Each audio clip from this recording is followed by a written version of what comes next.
Good morning, Southern California, AM 1220 KHTS. Joseph Fred Arnold, joined by Dave Cantrell. Dave Cantrell, a good friend of mine and a mortgage professional at American Family Funding. Welcome to the show. Thank you very much. Good morning, everybody. Go Dodgers. Yep. Go Dodgers. Happy Halloween. Yes. Want to talk, Dave, about a book that we've both been reading called Procrastinate on Purpose, 5 Permissions to Multiply Your Time by Rory Vaden.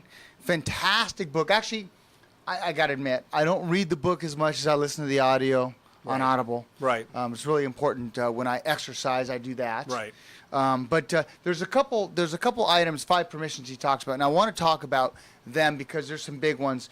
5 permissions: eliminate the permission to ignore something, automate the permission to invest in something, delegate the permission to imperfect something, have someone else perfect it, procrastinate, and concentrate. Let's talk about eliminate. I tell you what, there's some things we do in sales and in business and in coaching our employees that we can eliminate. Absolutely. There's a lot of time. I use the term, I've heard from a lot of people, getting lost in email. Oh, man. It is one of those things that you and I struggle with all the time. We struggle with it. You'll come in my office or I'll come in your office and we'll go, hey, don't get lost in that email. We need to talk about this and that. But it's so difficult because you think you can I'll just get rid of this, I'll just get rid of this, I'll get rid of this. But going through that takes about a lot of time doing. Yeah, it does. One thing is check it every hour and a half, every 2 hours, whatever your business allows. Right. And what do you do when you're in a meeting? You can't be checking email, right? Correct. So if you're sitting at your desk doing something, treat it like a meeting. So you can actually get things done. I got an email yesterday, Darren Hardy. It says death by 1,000 cuts. Yeah, I read Did you get that one too? I did. Do you have a minute? Do you got a second? Yeah. Do you got a second? Yes. Do you got a second? Yeah. Kyle, do you got a second? Justin, you got a second? I mean, it's just being asked that over and over and over. If you can eliminate. So one thing my coach said is, he goes, what do you like? I like golf and baseball, but I'm not as good at golf anymore. Well, certainly not good in baseball, but I just bat in my. So now if I just lean the bat against my door, it says, don't come in. Right. Leave me alone, right? Let me get my work done. Yeah, because I've noticed even when you shut your door, people still knock on the door and come in. Yeah, they come in. Yeah, exactly. So I was talking to Norma this morning, and I said, Norma, what are some things that some salespeople could do? Because she works in a big team, and she goes, from her experience in business the last 25 years and working with a lot of salespeople over her career, don't perfect all your slides. Don't spend so much time on all your slides. Spend some time doing some homework ahead of time on what they need. Right. You know, the big thing with her was all the time spent on having the slides just right, having too many, when sometimes he's just asking the question. Right. And using the slides is a crutch. Another one that's here is meetings.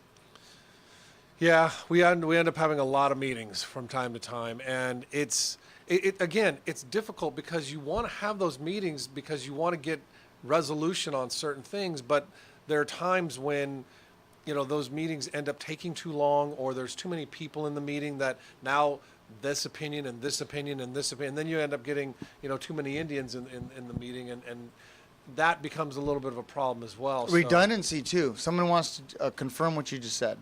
Right. Yeah. Can they just say, I agree with what Dave said? No. They have to re-say the whole entire thing. It's kind of like Congress. A little bit, yes.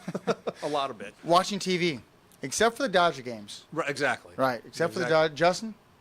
In Green Bay, right? Those are 2 things we can watch TV. Yep, yeah. So? Yeah, I mean, I'm guilty of this because I do watch TV. Oh, but wait a second. Kyle just brought something up. We should be watching the shows, though. Right? Right. On KHTS hometown station. Correct. Exactly. Though, yeah, you got to watch those. So you can go on Facebook and watch our show. Correct. But don't waste your time. That's totally fine. So.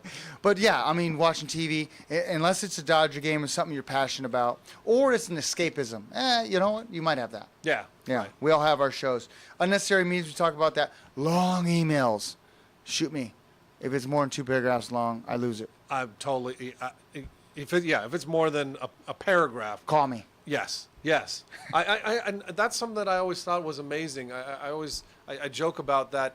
If email was invented before the telephone, people would look at the telephone and say, You mean I can just call that person and talk to them right now and get an answer? That's crazy. So then people would call. Yes. So, yeah, give me a call, please. I'll take the 2 seconds to answer the phone and get that done rather than reading the email. Yeah. Love it. And then a lot of these ideas are from Procrastinating on Purpose, 5 Permissions to Multiply Your Time by Roy Vaden.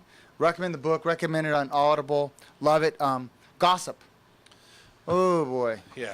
That goes down. Yeah, it's just not good. Yeah, and it is amazing how quickly that spreads and how much of a time killer it becomes, because everybody wants to know what's going on. Everybody wants to hear the story. And so it just it's like that old shampoo commercial. You're going to tell 2 friends, and they're going to tell 2 friends, and so on, and so on, and so on. And Yeah. it just becomes a total time killer. Yeah. I mean, no doubt. I love this one. In our business, unnecessarily double checking. And I think in our business is triple checking, quadruple checking. We have a checker for the check to check the checker to make sure the checker checked. Yeah. Yeah, it is. And as the checker's gone, forget it. We're not doing anything today. Exactly. Everything stops.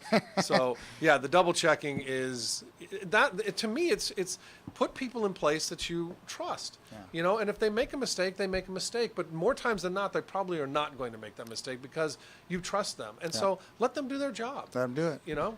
Last one I'm going to mention that's in here by Procrastinating on Purpose is I do this. I got a problem with this. Over volunteering. Yeah. Yes. You want to get back. It's a big weakness for me too. Saying no is really hard. It's really hard because you care about all this stuff. And so it is very difficult. And you care about other people. Absolutely. You know, a client comes up to you. They've done 2 loans with you, and they said, "Can you be a part of this board?" You know, how do you get out of it? And you got to professionally learn how to say no sometimes. Correct. So you can say yes to your children. So you can say yes to other things. Right. Yeah. So anyhow, I love talking about this book. We're going to talk next about things that you can do to automate, because that's so important when it comes. And again, Procrastinating on Purpose, Roy Vaden, finding ways to help sales professionals be more efficient. Yeah. Dave Cantrell, Fred Arnold on your hometown station, AM 1220 KHTS. Did you know that SCVI has the only international baccalaureate program in our community?